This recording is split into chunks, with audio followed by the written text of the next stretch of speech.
अस्सलामुअलैकुम। तो कैसी है मेरी प्यारी शहज़ादी बहनें। आई होप आप लोग सब ठीक ठाक होंगी।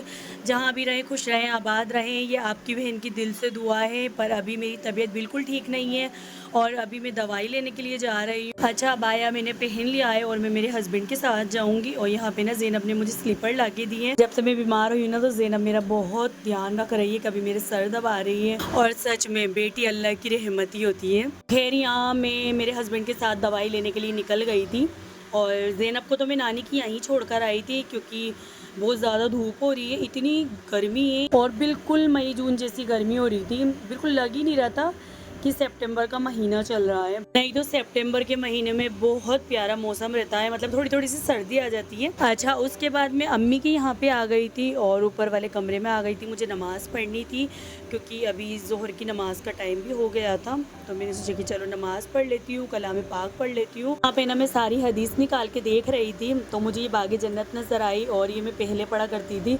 तो मैंने सोचा कि चलो मैं इसको घर ले चलती हूँ। तो आपको ना मेरी आवाज़ थोड़ी स्लो आ रही होगी क्योंकि मुझसे बिल्कुल भी बोला नहीं जा रहा, इतनी मुश्किल से मैं वॉइस ओवर कर रही हूँ।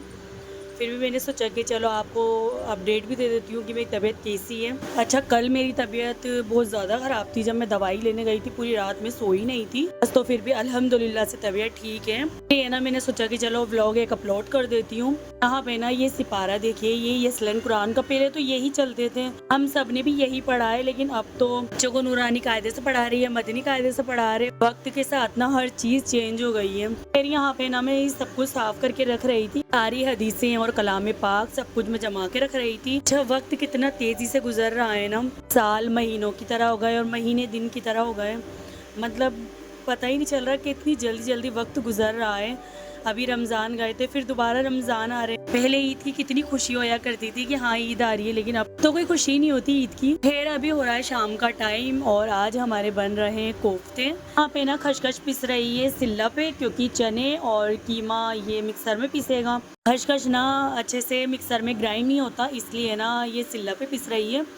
और आज ना आपको पूरी फुल रेसिपी दूंगी। मेरी अम्मी के हाथ के कोफ्ते बहुत ही मज़े के होते हैं। तो यहाँ पे ना हमने बड़े का कीमा लिया है, इसमें क्या क्या डाला है वो आपको बता देती हूँ। तीनों को मिक्सर में ग्राइंड कर लिया, वो हमारे कीमे में ऐड हो गए पिसी हुई लाल मिर्च, हल्दी पाउडर, धनिया पाउडर और गरम मसाला पाउडर, ये सारी चीज़ें, नमक वगैरह सब कुछ ऐड हो चुका है इसके अंदर। अच्छा खसखस का पेस्ट भी इसमें ऐड हो गया है, कटी हुई हरी मिर्च और हरा धनिया भी इसमें ऐड हो चुका है।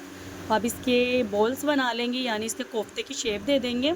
और अभी मेरी अम्मी है ना बता रही थी, पर इतना शोर आ रहा था तो इसलिए ना इस वक्त भी मुझे वॉइस ओवर करनी पड़ी क्योंकि बिल्कुल अम्मी की आवाज़ ही सुनाई नहीं दे रही थी। और बहुत ही ज़्यादा टेस्टी कोफ्ते बने थे। अच्छा मेरे घर पे मैं नहीं बनाती हूँ क्योंकि इसमें बहुत ज़्यादा मेहनत होती है। जब भी मेरा मन करता है ना तो मैं मेरी अम्मी से कह देती हूँ, वो बना के मेरे घर भेज देती है या फिर मैं खुद चली जाती हूँ क्योंकि मेरी अम्मी के घर पास में ही है, इसलिए मुझे कोई टेंशन नहीं होती अल्हम्दुलिल्लाह से। और वैसे किस किस का मायका पास में, मुझे कमेंट में ज़रूर बताना। आप लोगों से एक गुजारिश है, जिसने मुझे सब्सक्राइब नहीं किया है प्लीज़ मुझे सब्सक्राइब कर, बेल आइकन को ज़रूर प्रेस कर लें। जो भी मेरी वीडियो आएगी उसकी नोटिफिकेशन आपको मिल जाएगी। हमेशा मेरी यही कोशिश होती है कि मैं अपनी प्यारी बहनों को हमेशा मोटिवेट करूँ और आपको हमेशा मेरी वीडियो से मोटिवेशन मिलेगी। आप देख ही सकते हैं कि माशाल्लाह मेरे 4 बच्चे हैं और उनके साथ मैं यूट्यूब का काम भी करती हूँ और पूरे घर का काम भी करती हूँ, बच्चों को भी संभालती हूँ। इन सारे कामों में ना एक औरत को बहुत सारी हिम्मत चाहिए होती है, जो अल्हम्दुलिल्लाह से अल्लाह ने मुझे बहुत सारी दे रखी है।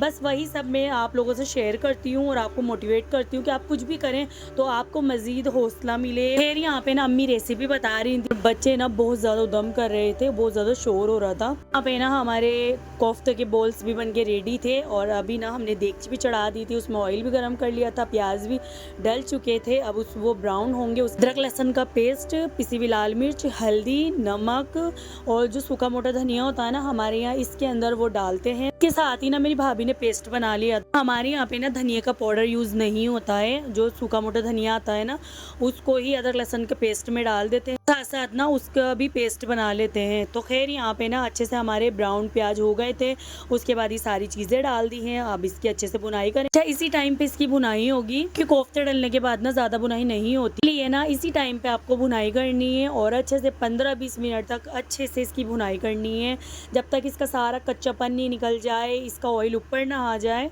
बस जब तक भुनाई करते जाना। मेरी अम्मी को ना पिसी हुई लाल मिर्च कम लग रही थी तो बस थोड़ी सी वो ऐड की थी। आपको बताइए मेरे घर में तो बहुत ज़्यादा तीखा खाते हैं और यहाँ पे तो फिर भी ज़्यादा तीखा नहीं खाते हैं, और वो तो अम्मी ने मेरी वजह से थोड़ा तीखा रख लिया था क्योंकि मुझे तो तीखा बहुत ज़्यादा पसंद है। आपको तो पता ही है मैं कितना तीखा खाना बनाती हूँ, और मेरे हस्बैंड पहले नहीं खाते थे पर अब तो माशाल्लाह वो भी खाने लग गए हैं और मेरे बच्चे भी माशाल्लाह से खा लेते हैं।